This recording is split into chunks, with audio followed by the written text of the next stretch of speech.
Let's take the philosophical approach. We're going to discuss the philosophical, the psychological, the physics, the music. From a theoretical standpoint, we're going to explore also the linguistics, the parapsychological, the psychopathological, the pathophysiological, the neurocognitive, the neurological and the cognitive, and last but not least, the miscellaneous, where we'll explore a number of different variances. Let's explore the philosophical aspect of mental disorder.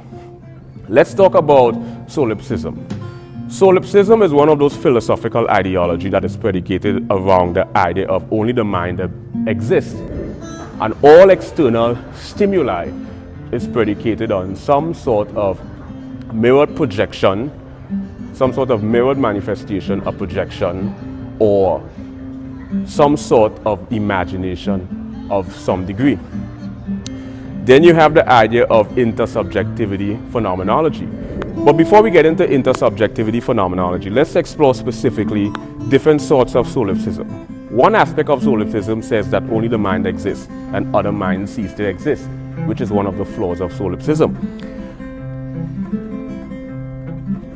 But then you have epistemological solipsism, which states that I cannot prove that other minds exist. Then you have the metaphysical solipsism, which states that I cannot prove with absolute certainty that other minds exist. Right?